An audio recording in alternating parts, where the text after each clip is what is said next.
The average American, between coffee, cigarettes, sleeping pills, anti-anxiety, antidepressants, and therapy, the average American spends $10,800 per year on all those things that I just mentioned. Wow. But meditation is actually Wow. healing the root cause Yeah. of the stress. You're not playing whack-a-mole with the symptoms. And in it, there's 3 different layers of time that correspond with 3 different layers of consciousness. So if we think about that the hardware, that the computer is the brain and the body, the nervous system, if that machine is spending a lot of its energy and power dealing with stress. So this fight or flight thing is very useful if our demands are predatory attacks. If our demands are not predatory attacks, then the amount of energy that it takes to be in that survival is very expensive. Lean into this feeling of sensuality, of sexual energy. I'm not talking about applying it in sexual intercourse. There's a really unique power, a really unique source of creativity, of energy that has shown up for me in very interesting ways that has led to some incredible creative flows and performance, all the things we've been talking about. And then that is the very thing, that's the internal pharmacology that keeps your sleep from being good. That's the thing that decreases your sleep latency. That's the thing that prematurely ages you because that adrenaline and cortisol are acidic in nature. And so it's almost like you're cooking yourself. Hi, sweet friends. I am Emily Fletcher. I'm the founder of Ziva Meditation, and I am so excited for this episode of Ever Forward. We not only talk about how meditation is like the ultimate biohack, the original performance tool, but also how you can supercharge your manifestations and not just do it from the neck up, but get your head, your heart, and your hoo-ha all on board.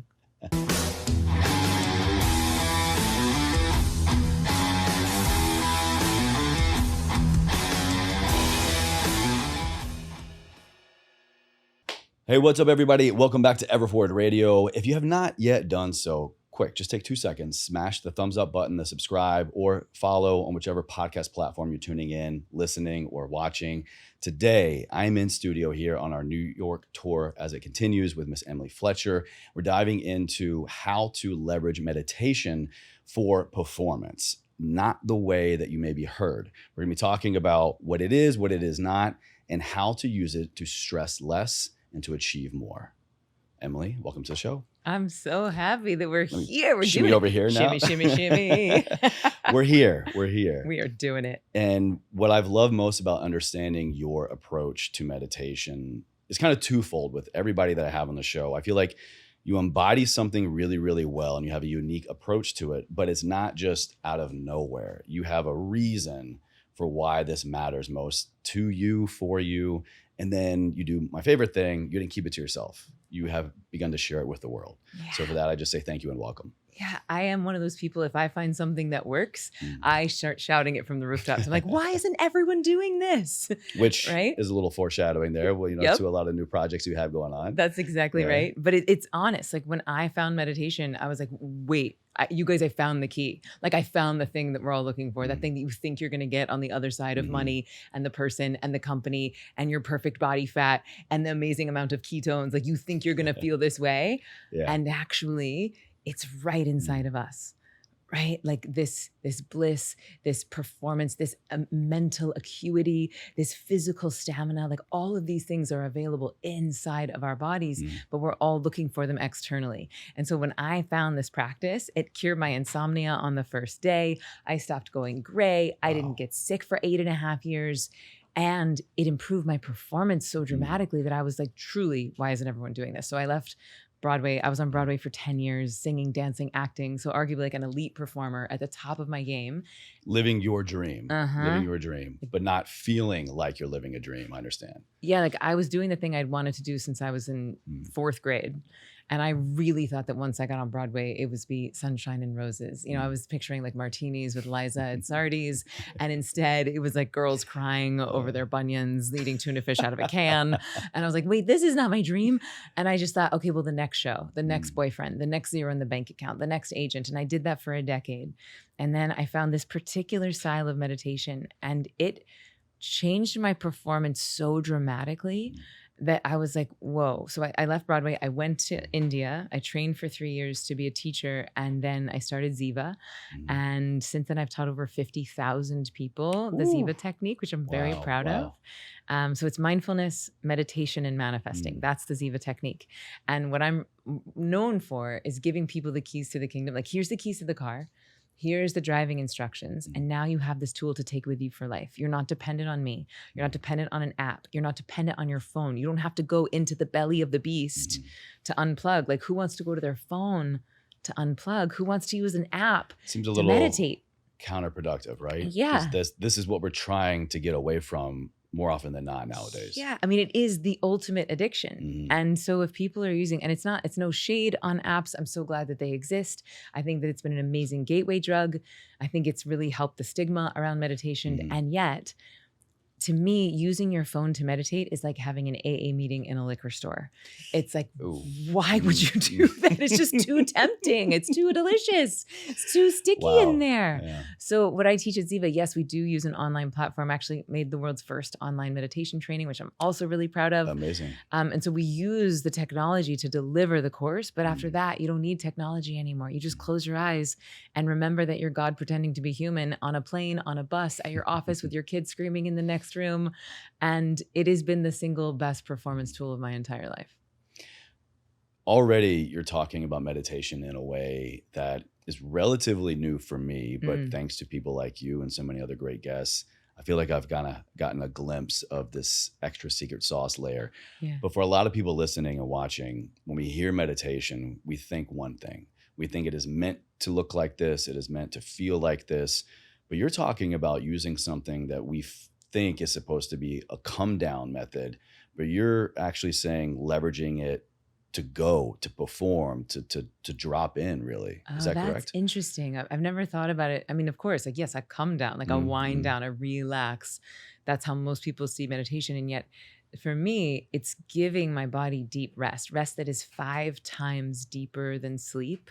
And that's a really important point, because if you could get an hour and a half worth of sleep in 15 minutes without a sleep hangover. Oh my God, that would be goals right there. Right. Like, that's it's, the ultimate hack. That mid-afternoon, you want the coffee, your eyes are going crossed, you're making mistakes, your body's having to produce cortisol and adrenaline to sort of give you that third wind. And then that is the very thing, that's the internal pharmacology that keeps your sleep from being good. That's the thing that decreases your sleep latency. That's the thing that prematurely ages you, because that adrenaline and cortisol are acidic in nature. And so it's almost like you're cooking yourself. And that's a gross analogy, but adrenaline and cortisol are acidic.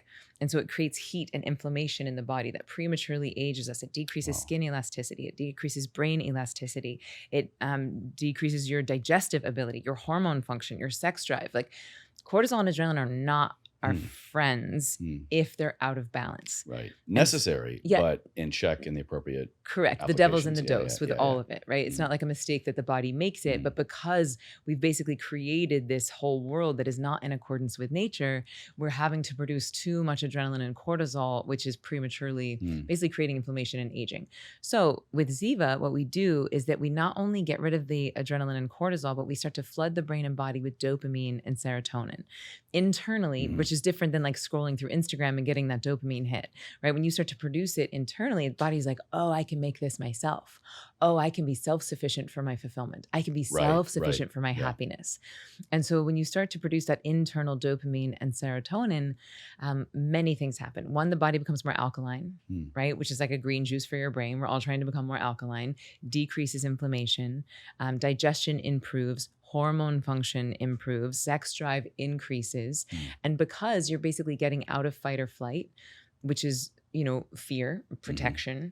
And when we're in fight or flight, the amygdala, which is the fear center of the brain, that lights up. That takes a lot of energy in our brain to run the amygdala. Oh, yeah. So when we get out of that fear, we get out of that fight or flight, we move into what I call stay and play. And then all that energy and blood. Instead of rest and digest. Well, I just think stay and play is more fun. I love that version. Yeah. I love that version. You could fight or flee, or you could stay and play. But it's hard to play when that fear center of your brain is putting on alarm bells. Are you a threat? Are you going to kill me? Is this food killing me? Are my kids going to kill me? It's just constant distraction and stress.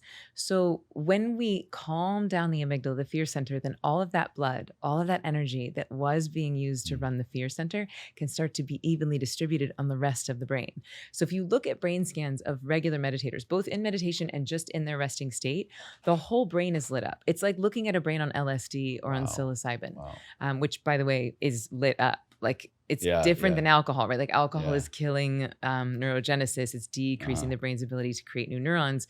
The opposite happens with meditation. What if we meditated while on psilocybin? So would it be even more lit up? I've done that. I've definitely I'm curious done about that. Yeah. And there's two schools of thought there. Like on one hand, to change your state of consciousness from an already altered state is not that beneficial. Okay. And I'm a bit of a purist. Like I'm like, don't cross streams. Like if you're going to meditate, honor that, be in the meditation. And if you're going to do psilocybin, honor that medicine. Right. Yeah. Now, what I have done before is I've dosed and then gone into meditation while the body is digesting and while the psilocybin. I was going to say, as soon as I effect. said that out loud, it'd be kind of hard once you're in that session to really, okay, let me meditate, but maybe starting there while you're digesting, you're saying to kind of. So if you like do an intention setting ceremony, like really infuse the medicine with your intention, ingest it. And then while it's taking effect, you're so still, you're starting to tune into the subtle sensations in the body. And then you can actually watch as that visual cortex in the brain starts to light up. You see that even with your eyes closed. And then when you go to open your eyes, your sensory perception is so tuned to the subtleties. It can really be a beautiful like booster. So you need less medicine. I know exactly what you're talking about as you're describing that so eloquently, by the way. That's what I've done many times to kind of do some of my at-home yoga, take some psilocybin, maybe like a microdose or like a 1 gram-ish kind of thing to then drop into a yoga practice. And that's exactly as I'm warming up and loosening the body, the mind is allowing me to kind of really tap in to kind of feel where and how I'm loosening up the body even more. So I guess I was doing it and wasn't even realizing it until you kind of described it. So thank you. Yeah, great. I love it. And my rule with drugs, by the way, is if the pros outweigh the cons, then have fun. But we really have to know what the pros are and what the cons are. And that changes depending on your stage of life. You know, like for me, alcohol in my 20s didn't feel that disruptive or destructive. But now in my mid 40s, like alcohol costs too much. Oh my God, yeah. It costs me too much mentally, consciousness-wise, sleep-wise. And I financially. But yeah, financially. Literally costs too much. I used to sell like when I would when I was like doing my intro talk for Ziva, I'd be like, look, this course pays for itself in booze alone in 6 months. Because cocktails are like $14 a pop in New York City. This course is the equivalent of 2.5 happy hours. There you go. Exactly. Yeah, you're good. I actually did do the math on this. And the average American, between coffee, cigarettes, sleeping pills, anti-anxiety, antidepressants, and therapy, the average American spends $10,800 per year on all of those things that I just mentioned. Wow. And all of those I would consider to be band-aids, except for therapy. But meditation is actually healing the root cause of the stress. You're not playing whack-a-mole with the symptoms. You're actually going in and not even creating a state change like we do with breath work or mindfulness, but you're creating a trait change. You're actually healing your body on a cellular level. So you're creating this foundational change that that stays with you for the rest of your life. Now, how many times do we need to meditate in this kind of manner before we get these benefits you're talking about? Can we have a one and done, or do we need to really train the mind and body to get to this point? Great question. So for a one and done, that's more of like a state change, right? So if you went to do like a 1 hour breath work session, right? You're going to probably have some visuals. You're going to have, breath work can be as psychoactive as ayahuasca. Yeah. I had my first out of body experience during a breath work session. Yeah. And so it's powerful and beautiful. And I would consider that like sort of like a peak experience and similar to psychedelics. This style of meditation is the opposite of that. It is not a peak experience. It is like a nap sitting up. You are getting rest that is 5 times deeper than sleep, but without the sleep hangover. And what you're doing is that you're de-exciting the nervous system. And when you de-excite something, you create order. When you create order in your body, then the lifetime of accumulated stresses that we all have in our cellular memory can start to come up and out. And when that stress starts to come up and out of the body, this is the thing that improves our performance. This is the thing that improves our cognitive function, our sexual function, our hormonal function, our digestion. Like all these things get better because stress is the thing that's making us stupid, sick, and slow. You know, there's a reason why you can't find your keys when they're in your hand when you're trying to leave the house. It's like if you're stressed and late, your brain is in fight or flight. Again, that amygdala is taking over. You don't have all hands on deck for the task at hand. So Ziva is not a one and done. It is, what I do is I train people to be self-sufficient. Usually when I teach in person, it's 4 days. So it's about an hour and a half a day for 4 days. Online, which is our most popular training, it's about 15 minutes a day for 15 days. And the idea is that once you graduate, you then have these 3 ancient technologies of mindfulness, meditation, and manifesting to take with you for life. And the idea is that you're doing it every day, twice a day for life. Like you wouldn't go a day without brushing your teeth. I don't want people to go a day without meditating. And people who are addicted to coffee, it's not like the coffee you drank 2 weeks ago is going to give you energy today. It's like you want to do it every day, not only for like how good you feel when you're doing it, not only for that high that you get afterwards, but also because of the cumulative benefit every single time you get to the chair. It's not dissimilar to exercise, right? It's like every day you're getting stronger. Every day your vascular system is getting more healthy. Every day your muscles are getting bigger. And if you think about you're lifting at the gym, you know, you increase the size of your bicep by 27%. It'd be Well, like, not me. I've been trying to increase the size of my bicep for like 15 years, and it's just not in the cards. Well, so, I mean, you look great. Well, Come thank on. you, but yeah, it's not my genetics, that's for sure. Strength maybe, but not size. No. Okay. So you could even imagine, like, if that is challenging, if building mass is challenging, then a 27% increase would be like, whoa, you would pay attention to that. Yeah. Well, meditation can increase the size of your hippocampus by 27%. And the hippocampus is the thing that's in charge of so many different modalities inside of the brain and body. So when people are like, oh, I don't have time to meditate, I'm like, okay, do you have time to be sick, stupid, and slow? Do you have time to not manage the machine that is printing every single cell in your body and making every single decision in your life? No. The answer is no. You cannot afford that, and neither can the species. Like, the thing is, we are living in a very interesting time, right? Like, it is literally make it or break it time. Not for the planet. Planet's going to be fine. The question is humans. With or without us. Yeah. Correct. Like, will humans be able to live on this planet or not, and for how long? And we're talking in the decades, hundreds of years. It's not like the time is literally now. Well, look at the timeline we've been given with regenerative agriculture, talking about how much soil and time we have left to really be able to it's like less than 50 years. Exactly. Yeah, it's before the few decades. Soil is depleted, right? So I have a 4-year-old son. He's 54 years old. There's no arable land on planet Earth. Like, there's more plastic in the ocean than fish by the time he's 25. Like, this Turns out Christopher Nolan was onto something with Interstellar, you know? Well, Interstellar, and also Chris Nolan with the Inception. He did Inception, right? I've never wanted to interview someone more about their spiritual practice because, well, we'll get to this in a minute, but the 3 layers of time is straight out of the Vedas. Yeah. Well, you know, he's a huge psychonaut. Oh, that tracks. All of his movies, I've heard, come from a drop-in that he's had in a journey, which explains Inception and Tenet and Interstellar and all these things. Yeah. Because I've been studying the Vedas for like 16 years, and the Vedas are a beautiful ancient body of knowledge. Veda, Sanskrit word that means knowledge. Knowledge of what? Knowledge of nature, like a human interpretation of natural law. And in it, there's 3 different layers of time that correspond with 3 different layers of consciousness. And I was deep in studying the Vedas when I saw Inception. Yeah. And, you know, there's like the car going off the bridge. Yeah. There's the dude in Japan that lives for 100 years. And then there's them in the different, you know, layers. And I was like, oh my gosh, Chris Nolan, he's looking at the 3 layers of time. He must be studying the Vedas. But the thing is, the Vedas aren't a specific doctrine. Again, it's just a human interpretation of natural law. And anyone can tap into natural law. Anyone can see it through breathwork, psychedelics, meditation, sometimes studying with ancient masters or studying ancient lineages from masters. Yeah. But back to the point earlier of just the idea of, could you do one and done, or is it a practice? Yeah. And really with Ziva, the idea is that it is a practice, because like, I look forward to my meditation. I can't imagine getting through the day without meditation. I have a 4-year-old son. And so last night, my sleep is great ever since I learned to meditate. But last night I only slept for 1 hour. There's no way I could be here and be forming complete sentences on 1 hour You're here of sleep. today after getting 1 hour of sleep last night? That is correct. Wow. And if I had not meditated this morning, if I did not have 16 years now of meditation under my belt, my brain wouldn't be functioning the way that it is. It would be probably, and it might be a little hard to corral me, but it would be harder had I not meditated this morning.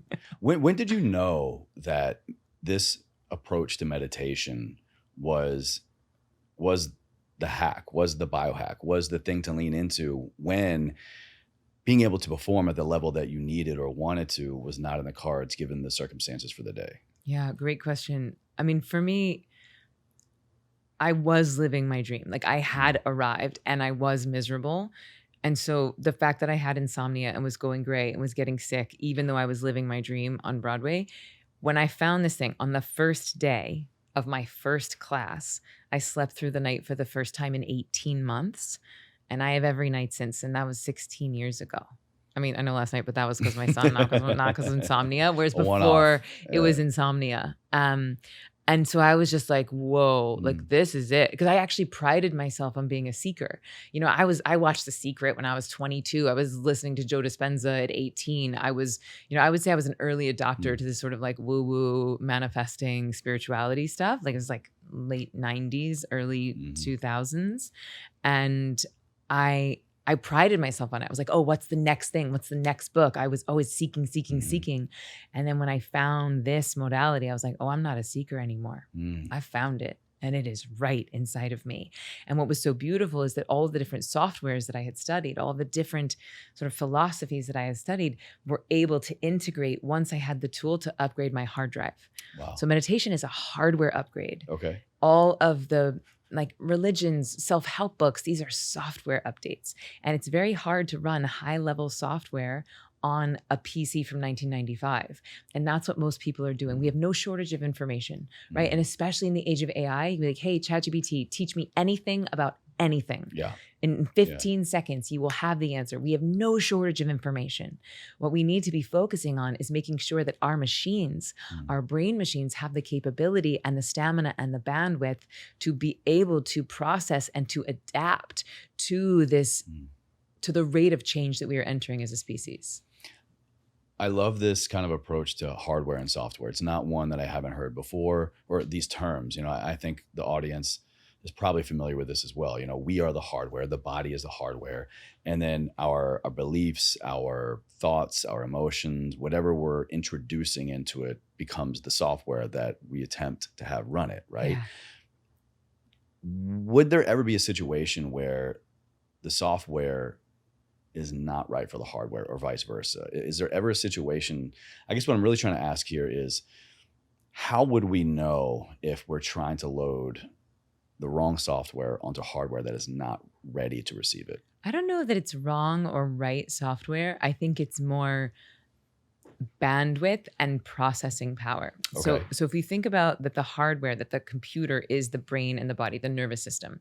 And if that machine is spending a lot of its energy and power dealing with stress, which is expensive, right? So when the body goes into fight or flight, it's preparing for a predatory attack. So it thinks the tiger's coming. So skin will get acidic, so we don't taste very good to the tiger. If we get bitten into, that acidity seeps into our digestion to shut down digestion because it takes a lot of energy to digest our food. Blood thickens and coagulates so that if we get bitten into, we don't bleed out. So this fight or flight thing is very useful if our demands are predatory attacks. If our demands are not predatory attacks, then the amount of energy that it takes to be in that survival is very expensive. It costs the brain and body a lot. It runs down our power source. And so then from there, if you're trying to then incorporate the entirety of knowledge available on the planet Earth that humans have ever cognized through artificial intelligence that has an IQ of 1,000, where the smartest human has an IQ of 160, like if your machine is already taxed, if it's already tired, then to try to put very high level software on a tired, taxed machine is going to create more stress. And that's what most people are feeling. Like, just take a look around. People are in information overload and they're trying, should I be keto? Should I not be keto? Should I be vegan? Should I not be vegan? Should I be lifting? Should I not be lifting? Like, everybody has an opinion. Why things aren't working because we're trying to do all the damn things. Exactly. Yeah. And we're digging a lot of 3-foot wells, which is one part of it, versus just going deep into one modality. And then the other piece is that we're looking externally for the information versus having the capacity to listen to our own intuition, which is something we haven't even touched on yet. It's like a huge benefit, but it's like people are always trying to quiet their mind when it comes to meditation.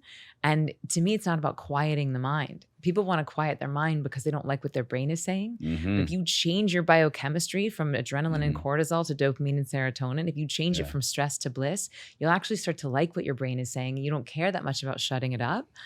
But then what's so cool is that when you do turn on the volume on that fear voice, then you can start to hear the whispers of intuition, the whispers of inspiration. And this is why every high performer, every elite athlete starts their day with meditation. Tim Ferriss says that 90% of his podcast guests start their day with meditation. 90% of the highest performers in the world. That's not because they have extra time.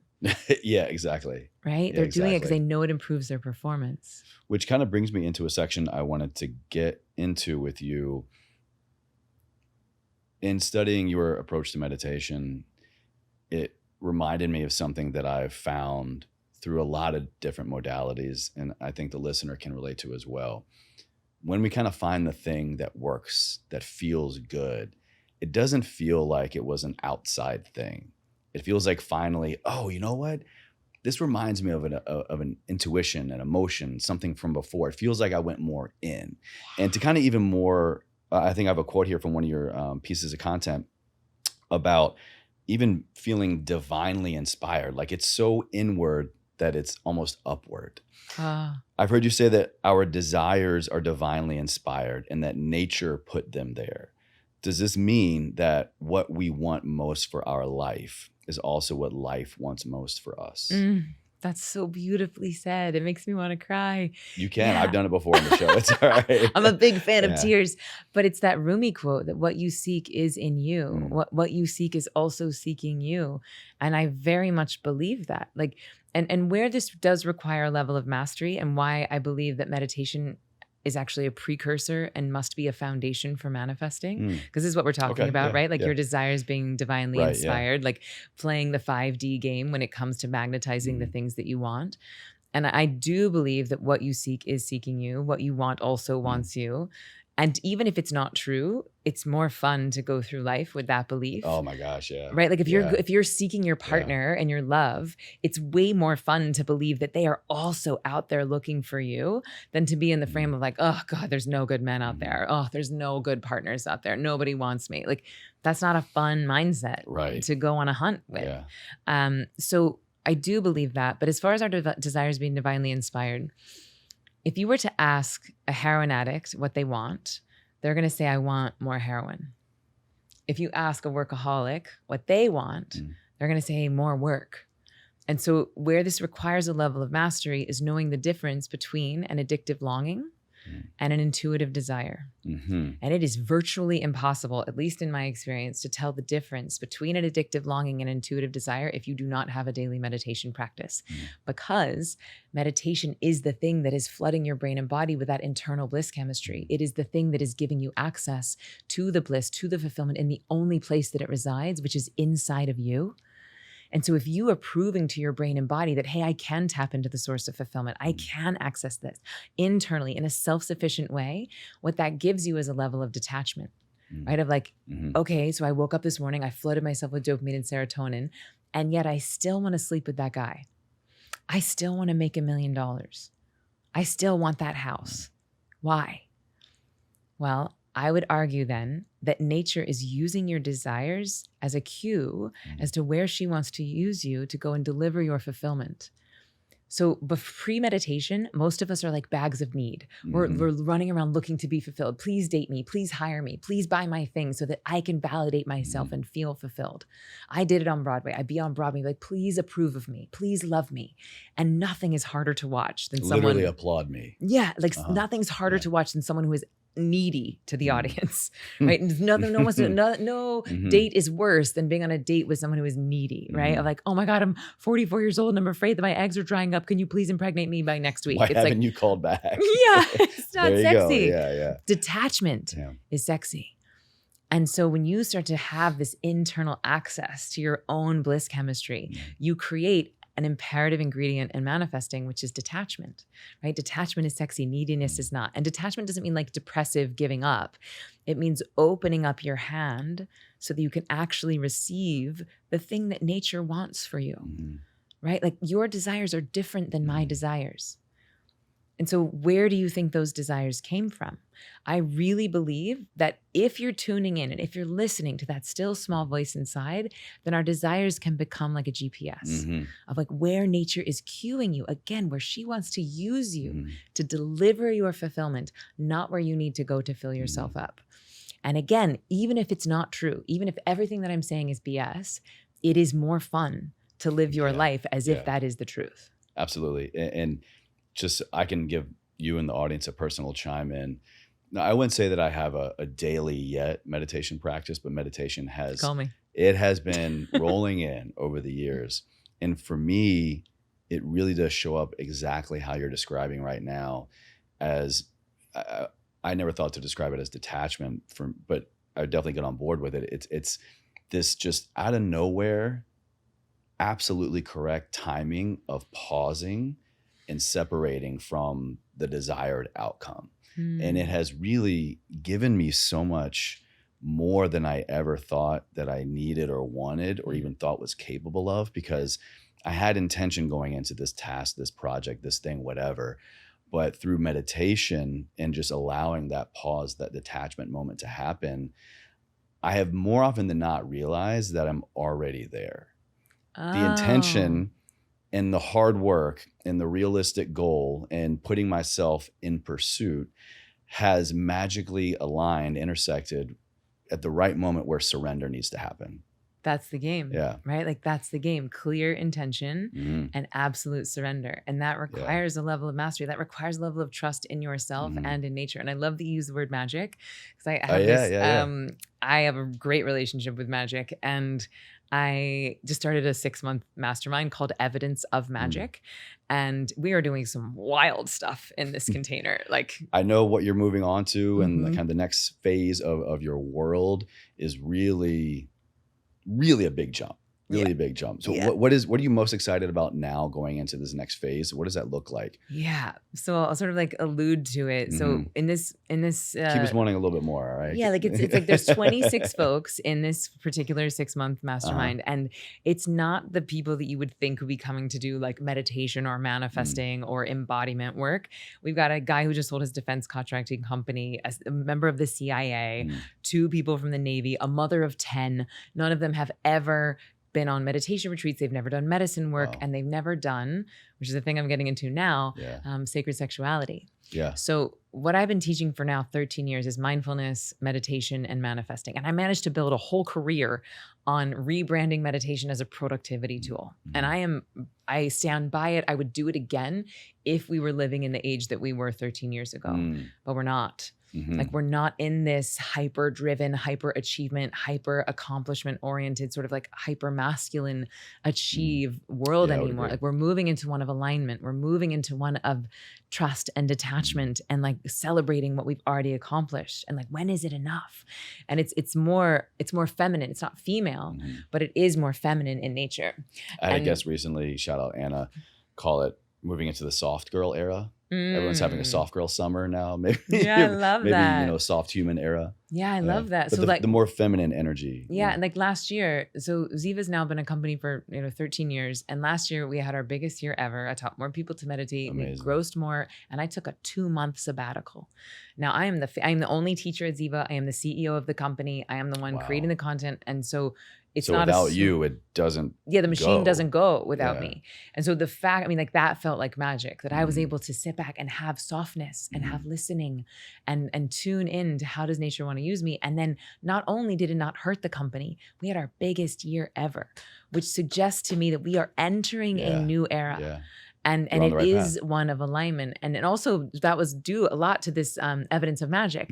So what we're using, or what I'm sharing with folks that I'm so lit up about, is basically an advanced manifesting tool, which is, instead of just feeling into your dream, because we know by now, like, thoughts become things. Feeling is the secret. Joe Dispenza, like, thank you, to the folks who did The Secret. Thank you to Abraham Hicks. Like, bravo, we get it. It has become part of the zeitgeist. I imagine for your listeners, like, they get that, like, if I put my intention on something and I can feel it as if it's happened, I'm going to start to magnetize that thing to me, right? Joe Dispenza says that, a clear intention with an elevated emotion is the way to start to expedite manifestation.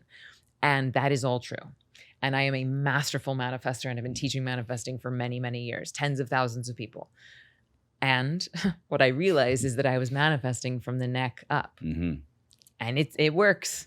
But if you want to supercharge your manifestations, there's a way for you to get your head, your heart, and your hoo-ha all in alignment with each other. And yes, everybody has a hoo-ha. It's all genders, okay? It's all genders, and it's both your anatomy and the energy center around it. Right. And when that's like a generator and also an actual magnet for your dreams. And if you can get your hoo-ha, your heart, and your head into coherence with each other, and then start to build the sensations that make you feel good.